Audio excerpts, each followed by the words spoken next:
Hello aspirants, आप सभी का स्वागत है कलाम के डिजिटल प्लेटफॉर्म पे, जहां आपको प्रोवाइड किए जाते हैं कुछ बेटर करने के लिए टिप्स और उससे संबंधित कंटेंट और एक गाइडेंस।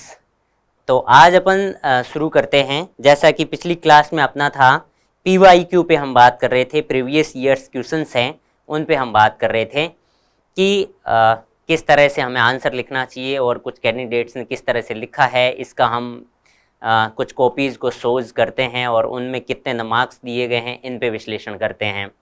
ठीक है, तो हमने पिछले जो PYQ थे उस क्लास में हमने देखा कि 2013 के 2 नंबर के, 5 नंबर के और 10 नंबर के क्वेश्चन थे, 20 नंबर का क्वेश्चन था, उस पे हमने डिस्कशन किया। आज हम मुख्य परीक्षा 2016 जो RS की हुई थी उसके जो 2 नंबर के सवाल हैं उन पे हम डिस्कशन करेंगे कि कौन कौन से सवाल आए थे और उनमें किसने किस तरह से लिखा और किस तरह से लिखा जाना चाहिए। इससे आपकी जो है वह आंसर राइटिंग में आपको ज़रूर हेल्प मिल सकती है। तो अपन बात करते हैं 2016 के मुख्य परीक्षा के 2 मार्क्स के नंबर क्वेश्चंस की। चलिए स्टार्ट करते हैं। अपना पहला सवाल है वह बंदी प्रत्यक्षीकरण प्रलेख का प्रयोजन क्या है। आपने पढ़ा होगा जो अपने मूल अधिकार है उसमें संवैधानिक उपचारों का अधिकार, जिसके अंतर्गत 5 तरह की रिटें जारी की जाती है, उसमें एक यह भी है बंदी प्रत्यक्षीकरण। लेकिन यहाँ पूछा क्या गया है कि बंदी प्रत्यक्षीकरण प्रलेख का उद्देश्य या प्रयोजन क्या है। प्रयोजन पूछा गया है, न कि ये क्या है ना। तो हमें इस पे ध्यान देना है कि इसका उद्देश्य क्या है। तो आप सोचिए क्या उद्देश्य हो सकता है बंदी प्रत्यक्षीकरण का। इसमें उद्देश्य ये होता है कि कोई व्यक्ति जिसे क्या कर लिया गया है, बंदी बना लिया गया है, बंदी बना लिया गया है, तो क्या किया जाता है कि उसे सशरीर उसे न्यायाधीश या न्यायालय के समक्ष प्रस्तुत किया जाता है कि इसे क्यों गिरफ्तार किया गया है। यदि बंदी बनाया गया है तो उसने अपनी स्वतंत्रता खो दी है, यदि दोषी नहीं है तो वह स्वतंत्रता अपनी खो देता है। जब स्वतंत्रता खो दी है तो यह उसे त्वरित न्याय दिलाने के लिए उसे सशरीर किसी न्यायालय के समक्ष प्रस्तुत किया जाता है ना। ये उद्देश्य होता है, किसके सामने, न्यायालय के सामने, है ना। और इसमें समय अवधि होती है, वह होती है 24 आवर्स, है ना। 24 आवर्स के लिए इस समय अवधि के अंदर अंदर उस व्यक्ति को प्रस्तुत किया जाना है। ठीक है। और दूसरा क्या है कि इसमें यह होता है कि इसमें उच्च न्यायालय और उच्चतम न्यायालय, हाई कोर्ट और सुप्रीम कोर्ट दोनों ही ये जारी कर सकते हैं। तो एक तो हाई कोर्ट जारी करता है, जो अनुच्छेद है शायद 226, और एक सुप्रीम कोर्ट जारी करता है ना, वह है 32 के अंतर्गत। तो हम इस मैटर को मिलाकर एक अच्छा आंसर बना सकते हैं। तो एक बात आप ऐसा भी कर सकते हैं कि अपने वीडियो को पॉज कीजिए और इस सवाल को लिखिए अपनी कॉपी में। आप इस रॉ मटेरियल से, इतनी सी जानकारी से किस तरह का एक बेटर आंसर लिख सकते हैं।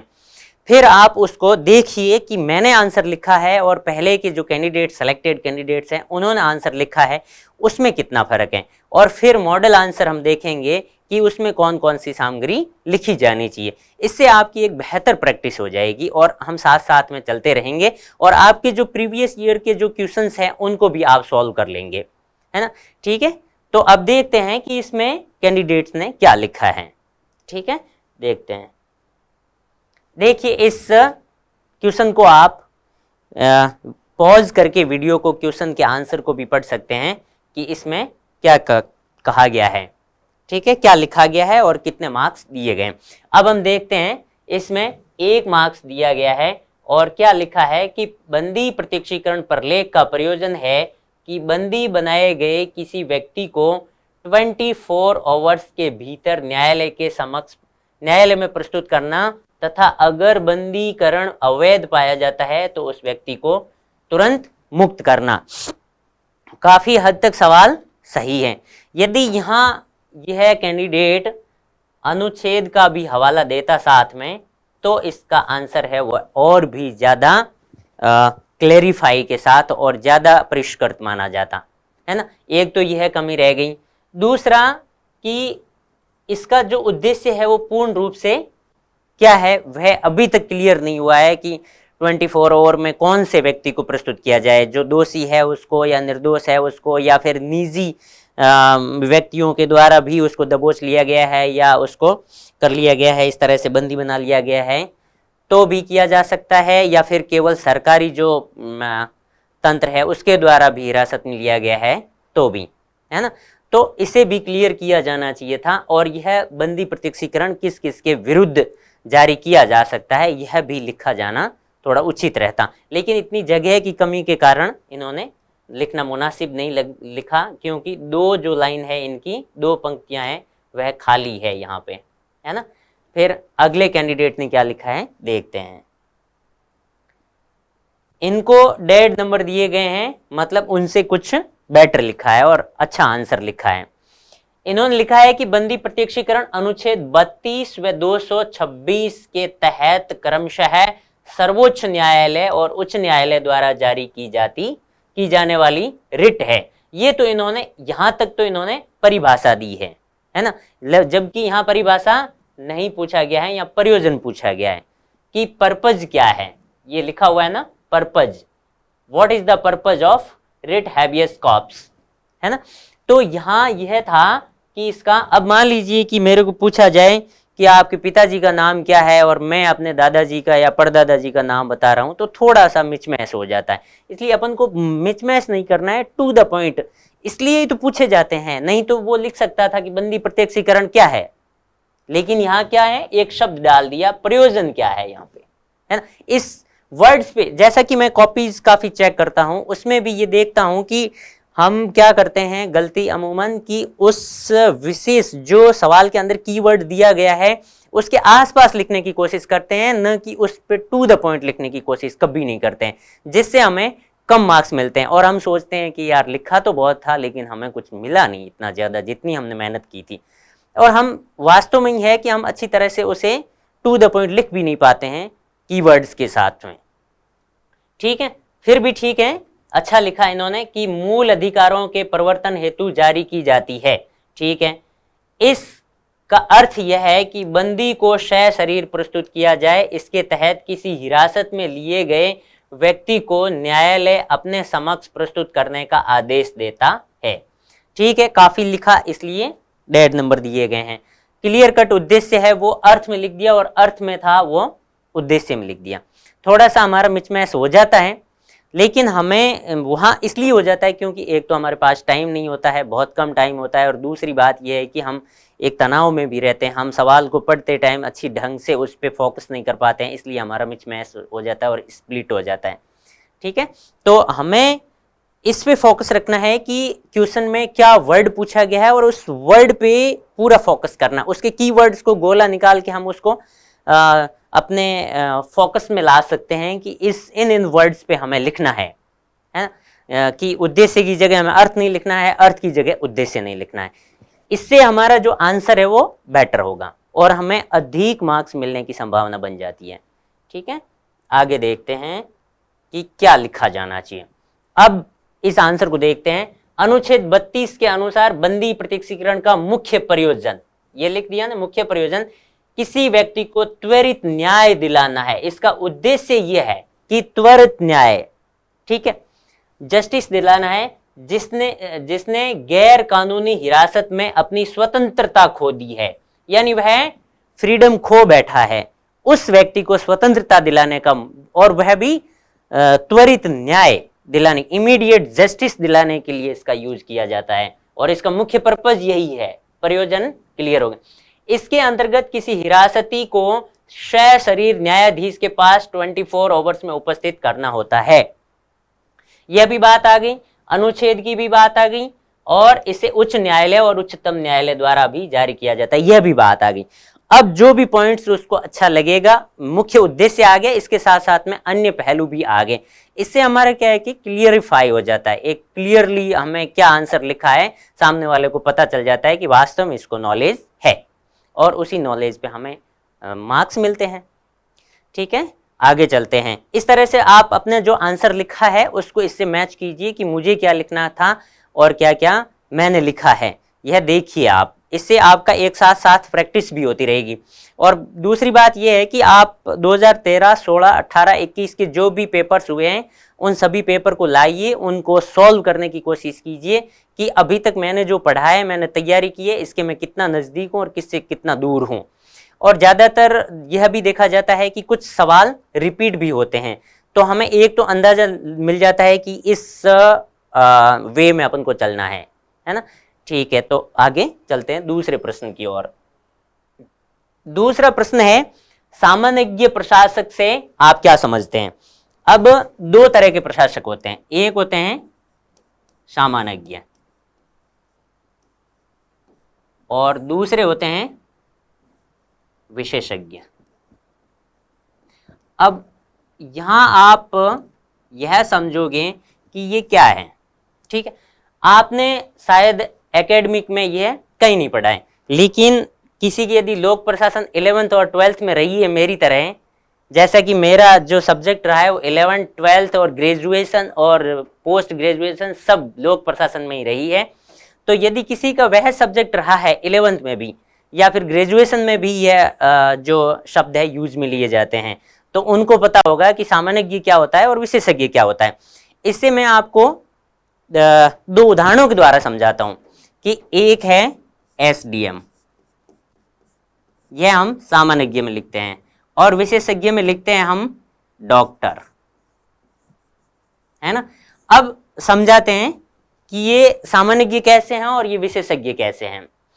देखिए, ये कोई विशेष पृष्ठभूमि से नहीं होते हैं, इनकी विशेष पृष्ठभूमि नहीं होती है, किसी तरह का एमबीबीएस या फिर प्रशासन में ऐसा डिप्लोमा ऐसा कुछ भी नहीं होता है। ये एक आर्ट से या किसी भी स्ट्रीम से आ सकते हैं, लेकिन यहाँ इनको यदि डॉक्टर बनना है तो एमबीबीएस या जो भी इससे संबंधित डिप्लोमाज, डिग्रीज जो भी होते हैं, कोर्सेज होते हैं, उनको पढ़ना पड़ता है और उसमें एडमिशन लेना पड़ता है। ठीक है, तो ये एक विशेषज्ञ है।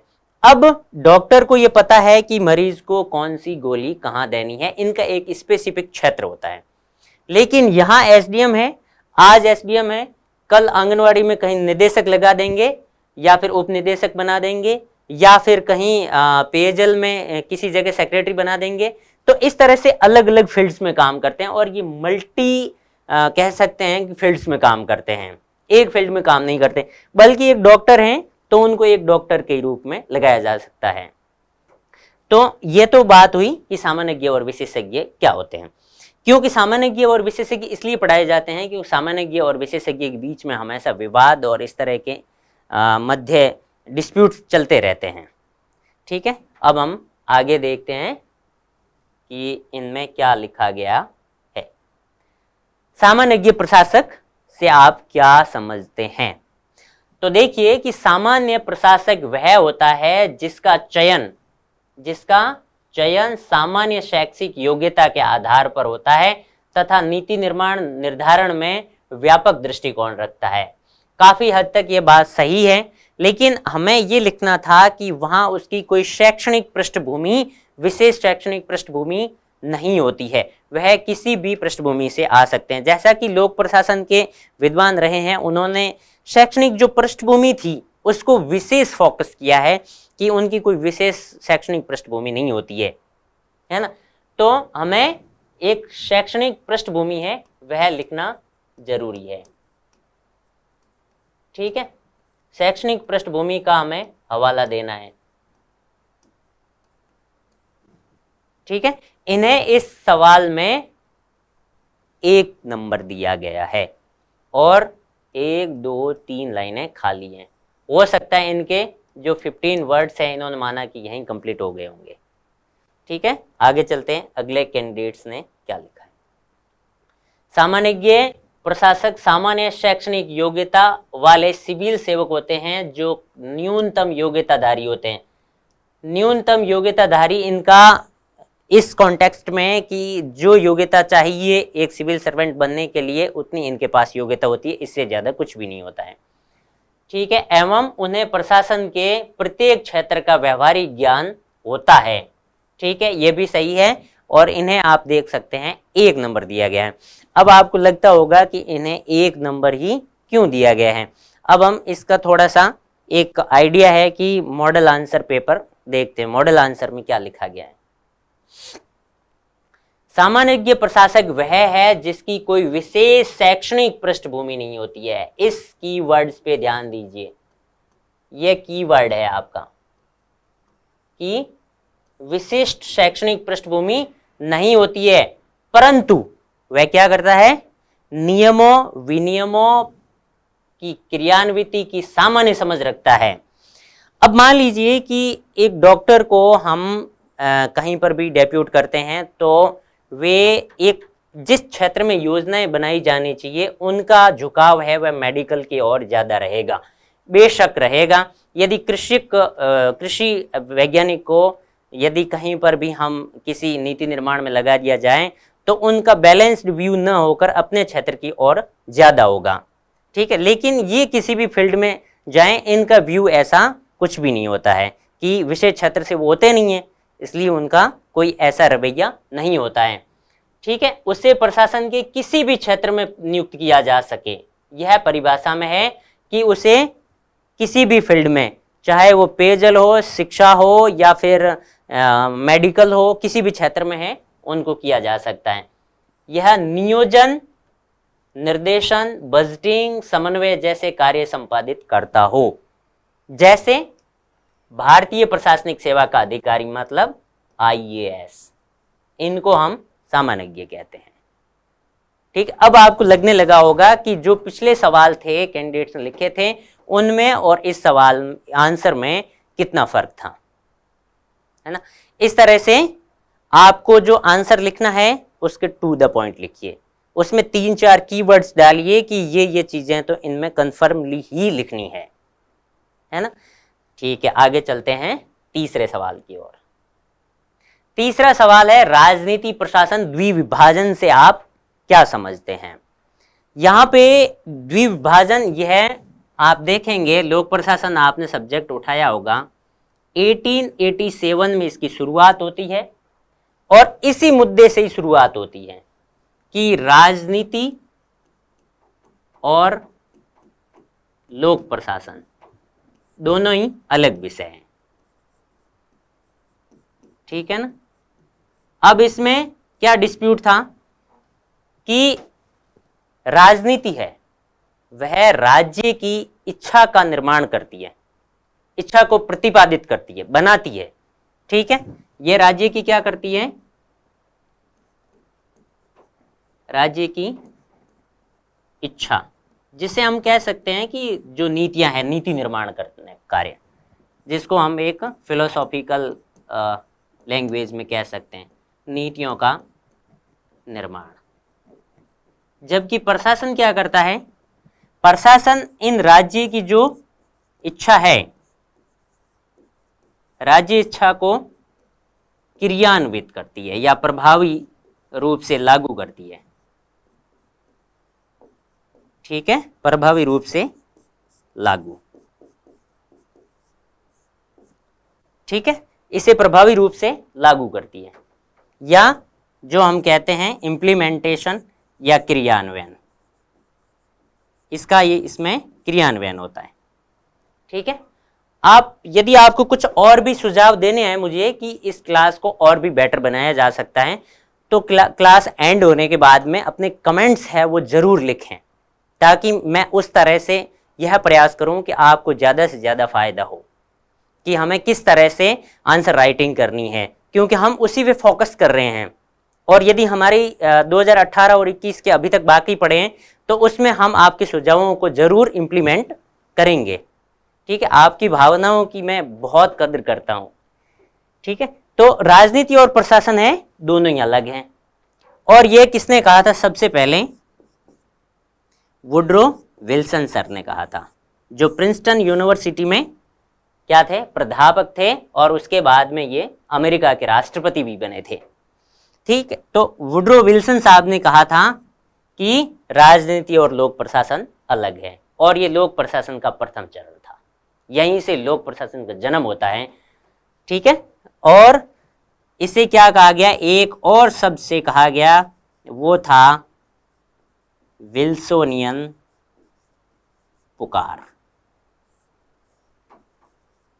विल्सोनियन पुकार भी कहा गया इसे।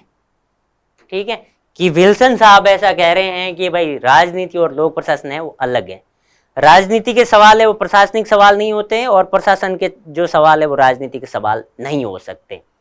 तो इनके साथ में गुडनाउ साहब भी जुड़ गए थे, JF गुडनाउ साहब। उन्होंने कहा कि हाँ यार, विल्सन साहब सही कह रहे हैं कि ऐसे तो कैसे हो सकता है, इनका क्षेत्र होता है दोनों का अलग अलग होता है, राजनीति है वो नीतियां बनाती हैं, और प्रशासक होते हैं वो उनका इम्प्लीमेंटेशन करते हैं, तो दोनों का क्षेत्र एक जैसा कैसा हुआ, दोनों विषय तो अलग हैं। प्रशासन को ये देखना चाहिए कि हम इम्प्लीमेंटेशन कैसे करना है, और राजनीतिज्ञों को ये सोचना चाहिए कि हमें नीति ऐसी बनानी चाहिए जो राज्य की जनता के लिए बेटर हो, है ना। देखते हैं इसमें क्या आंसर लिखा गया है। इसमें आंसर लिखा गया है जिसमें 2 नंबर दिए गए हैं, बहुत ही बढ़िया, है ना। इसमें कहा गया है कि लोक प्रशासन के विकास को प्रथम अवस्था जो राजनीति और प्रशासन का विभाजन इस आधार पर करती है कि राजनीति का कार्य नीति और कानून निर्माण करना है, जबकि उनके वास्तविक क्रियान्वयन का कार्य प्रशासन का है। ठीक है, इसके प्रणेता वुड्रो विल्सन है। यदि इसमें ये इस सन को भी लिख देते कि इस टाइम इस चरण में ये माना जाता है तो भी बेहतर माना जा सकता था, लेकिन इन्हें 2 नंबर दिए गए हैं, बहुत अच्छे नंबर दिए गए हैं, 2 नंबर का ही था, और 2 में से 2 नंबर दे दिए गए हैं कि इन्होंने अर्थ समझा दिया कि राजनीति और प्रशासन है वो द्विविभाजन कैसे हुआ। थोड़ा सा और क्लियर लिख सकते थे, 1-2 बिंदु और लिख सकते थे, लेकिन इन्होंने नहीं लिखना मुनासिब समझा। इनमें इनको 1.5 नंबर दिया गया है, लेकिन इन्होंने लिखा क्या है, ये सही लिखा है। 1887 में वुड्रो विल्सन के लेख the study of public administration से प्रारंभ विचारधारा, इसके तहत राजनीति एवं प्रशासन का कार्य क्षेत्र अलग अलग बताया गया है। राजनीति का कार्य नीति निर्माण, जबकि प्रशासन का कार्य है वो नीति क्रियान्वयन से संबंधित है। इसे विल्सोनियन पुकार भी कहते हैं। बहुत अच्छा लिखा आंसर, बहुत ही अच्छा, एक्सट्रीम। लेकिन फिर भी आधा नंबर काटा गया है, वो तो जांचने वाले की मर्जी पे है। कभी कभी आपको मूड सही है तो 2 नंबर दे देते हैं, और कभी कभी ऐसे लगता है कि यार थोड़ी सी राइटिंग ठीक नहीं है, या फिर इस तरह से उलझन भरा लिखा है, तो वो लिख देते हैं 1.5 नंबर और इतिश्री कर लेते हैं। चलते हैं आगे 4th क्वेश्चन की ओर। नहीं, इसका आंसर क्या होगा, सॉरी, ये देख लेते हैं। 1887 में वुड्रो विल्सन द्वारा लिखित लेख the study of public administration में कहा कि राजनीति राज्य की नीतियों का निर्माण करता है, वहीं प्रशासन नीतियों के क्रियान्विति का कार्य करता है। अतः राजनीतिक सवाल प्रशासनिक सवाल नहीं हो सकते, इन दोनों का क्षेत्र अलग होता है। इसे विल्सोनियन पुकार भी कहा जाता है। इस तरह से आप लिखेंगे तो बेशक आपको पूरे में से पूरे नंबर मिलेंगे, क्योंकि इसमें काटने की कोई गुंजाइश नहीं रहती, इसके अलावा कि उसके माइंड में कुछ और न चल रहा हो। ठीक है, इस तरह से आंसर लिखना है, और इतना साफ सुंदर सा, ताकि उनको पढ़ते ही ऐसे लगेगा हाँ यार ये सही लिखा हुआ है, और उसका ध्यान जरूर आकृष्ट होगा कि लिखा क्या है, लिखा अच्छा है। देखते हैं, है ना। ठीक है, अब अपना चौथे सवाल की ओर बढ़ते हैं। प्राधिकार और शक्ति के मध्य कोई 2 अंतर है वो इंगित कीजिए। अब प्राधिकार को हम सत्ता भी कहते हैं, एक शब्द है सत्ता। ठीक है, अब एक तो होगी सत्ता, एक होगी शक्ति। शक्ति यहां अपन साइंस वाली भी कह सकते हैं, इसमें ऐसी कोई दोहराए वाली बात नहीं है। जैसे एक व्यक्ति है जिसके पास ये सत्ता है कि वह अपने एरिया में किसी भी व्यक्ति को नहीं आने दे, लेकिन उसके पास इतनी शक्ति नहीं है कि वो किसी को आए हुए व्यक्ति को बाहर निकाल सकते। लेकिन शक्ति है, वह क्या करता है कि अपना आदेश देती है और उसे बलपूर्वक वह आदेश का पालन भी करवा सकती है। और इसमें ये जरूरी नहीं है कि ये कानूनी भी हो, है ना, यह जरूरी नहीं हो कि वह कानूनी भी हो, वैध भी हो, लेकिन जो सत्ता है यह भी इसी तरह आदेश का पालन करवाती है, लेकिन इसमें विश्वास होता है। जैसे कि शासन किया जाता है लोकतांत्रिक देशों में, तो लोकतंत्र में जो शासन कर रहा है उसके साथ शासित का विश्वास होता है, जिनको शासित किया जा रहा है जनता है, उसका विश्वास शासन के साथ में होता है ना। तो इसमें क्या क्या चीजें होगी, शक्ति तो होगी, इसके साथ साथ में उस शक्ति की वैधता भी होगी, है ना। तो यह क्या बन जाती है, सत्ता या प्राधिकार बन जाता है। जबकि इसमें कानूनी हो यह जरूरी नहीं, जरूरी नहीं, जबकि इसमें जरूरी है कि वह कानूनी होती है। तो शक्ति और सत्ता में यह अंतर है, ठीक है। तो इसमें आंसर दो ही लिखने हैं अपन को, दो अंतर लिखने हैं, सीधे सीधे भी आप लिख सकते हैं आंसर, ऐसी कोई उलझन वाले वर्ड्स डालने हैं, जितने क्लिष्ट डालने, ऐसे क्लिष्ट या फिलोसॉफिकल जो अपनी लैंग्वेज है वो नहीं लिखनी है, क्योंकि यहाँ एक सामान्यज्ञ को सेलेक्ट किया जा रहा है, न कि किसी विशेषज्ञ को। तो हमें सामान्यज्ञ भी रहना जरूरी है ताकि जांचने वाले को अच्छी तरह से समझ में आ जाए, ठीक है। अंतर लिखा गया है, प्राधिकार औचित्य युक्त होता है, जबकि शक्ति के औचित्य का कोई आधार नहीं है कि ये उचित है या नहीं है, शक्ति का इससे कोई लेना देना नहीं है, ठीक है। जैसे मान लीजिए 10 लोगों का ग्रुप आ गया और उसने कह दिया कि ये तो चीज मेरी है और मैं लेकर रहूंगा, अब वो उचित है या लेना, उनका उस पर अधिकार बनता है या नहीं बनता है, इससे कोई लेना देना नहीं है, वो तो लेने हैं तो अपने शक्ति के आधार पर वो लेंगे, ठीक है। दूसरा है प्राधिकार, जबकि शक्ति के औचित्य का कोई आधार नहीं होता, इसमें औचित्य होता है, कोई नहीं कोई उचित है या नहीं है। प्राधिकार मूल्य युक्त होता है, इसमें मूल्य होते हैं, जबकि शक्ति में मूल्य विहीनता होती है, ठीक है। दोनों ही चीजें अच्छी हैं, दोनों ही क्लियर हैं, इसलिए इन्हें डेड नंबर दिया गया है 2 में से, ठीक है। चलिए अगले कैंडिडेट की कॉपी देखते हैं। शक्ति किसी अन्य से उसकी इच्छा न होने पर भी कार्य करने के लिए योग्यता है। इच्छा नहीं है, मान लीजिए आप कहीं नौकरी कर रहे हैं, आपका ऑफिसर कहता है कि आपको आज रात 12 बजे काम करना है, मतलब करना है, ठीक है। कार्य करने की इच्छा नहीं है, फिर भी उसे कार्य करवाया जाता है, ठीक। जबकि सत्ता शक्ति का वैधानिक रूप है। कौन सा, शक्ति प्लस वैधता बराबर सत्ता, ठीक है। अंतर क्लियर है। दूसरा, प्राधिकार शक्ति का एक प्रकार है, जबकि शक्ति विस्तृत है, वैधता द्वारा ही शक्ति को प्राधिकार प्राप्त होता है। थोड़ा सा उलझन भरा है, थोड़ा सा क्लिष्ट है, इसलिए 1 नंबर प्रदान किया गया है। अब चलते हैं अपन अंतिम सवाल की ओर, नहीं सॉरी, इसका अंतर मॉडल आंसर क्या है ये देख लें। सिंपल वर्ड्स में एक तरह से इसको प्रेजेंटेशन के रूप में अच्छी से तैयार किया और लिखा कि प्राधिकार का रूप कानूनी है या इसके साथ में वैधता है, ठीक है। जबकि शक्ति का रूप है वो कानूनी हो ये जरूरी नहीं है। और दूसरा है प्राधिकार का प्रत्यायोजन संभव है, जैसे कुछ शक्तियां हैं वो किसी को दी जा सकती हैं, जबकि शक्ति का प्रत्यायोजन है वह नहीं किया जा सकता। शक्ति है वो किसी व्यक्ति विशेष या किसी ग्रुप विशेष के पास होती है, जो किसी को और को नहीं दी जा सकती, ठीक है। क्लियर है। अब चलते हैं अंतिम प्रश्न की ओर। अंतिम अपना प्रश्न है बहुत सिंपल, राज्य सचिवालय के कोई 2 कार्य लिखिए। 2 कार्य पूछे गए हैं।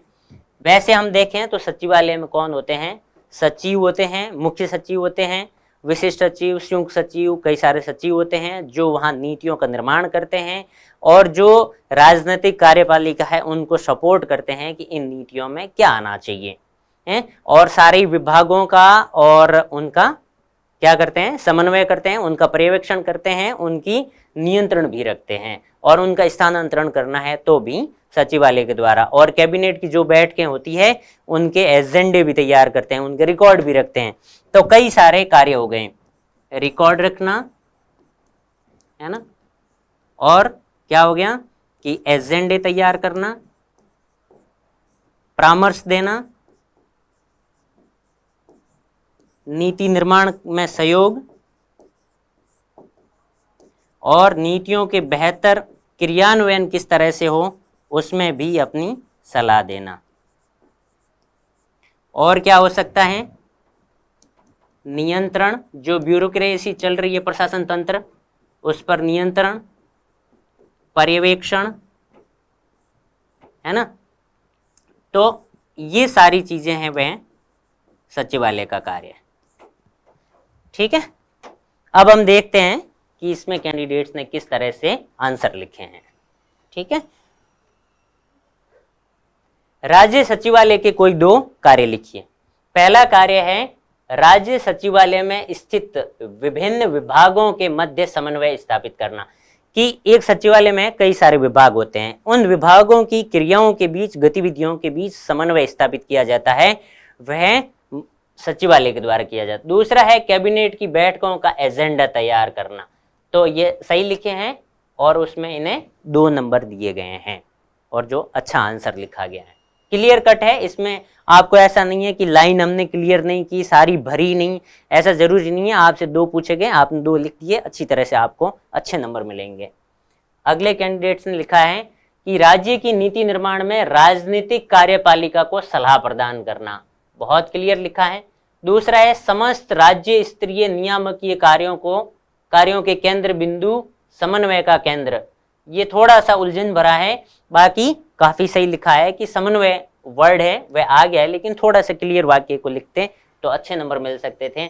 ये इस तरह की थोड़ी सी गलती करने पर भी हमें कभी कभी जैसे समझ में नहीं आया, आपको भी समझ में नहीं आएगा, तो आप ऐसे सोचोगे कि थोड़ा सा क्लियर नहीं है, आप आधा नंबर काट लिए।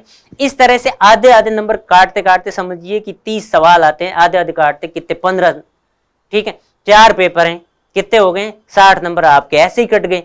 तो इसमें क्लियर कट रहिए और क्लियर लिखने की कोशिश कीजिए, है ना।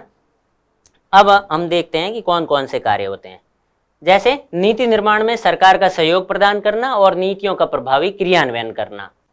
ठीक है, 2 इनके कार्य लिख दिए, जो सिंपल ऐसे लिखने चाहिए तो कई सारे क्लिष्ट जो भी लिखे जा सकते थे, लेकिन सिंपल लिखने हैं जिससे कि उनको समझ में आ सके। तो यहाँ अपनी यह क्लास पूर्ण होती है।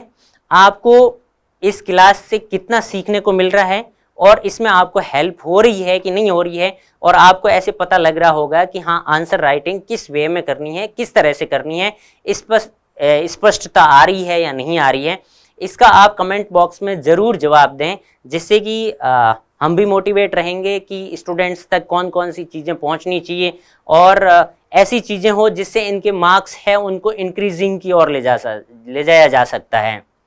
ठीक है ना। तो अगली क्लास में हम 2016 की जो मुख्य परीक्षा है उसके 5 नंबर के और 10 नंबर के जो सवाल है उन पर डिस्कशन करेंगे। उनको आप पढ़ने की कोशिश कीजिए कि उनमें क्या आंसर होना चाहिए और कौन कौन से सवाल थे, उनको आप ढूंढने की कोशिश कीजिए कि किस सोर्स में मिल सकते हैं, जिससे कि आप अगली क्लास के लिए तैयार रहें। Thank you very much.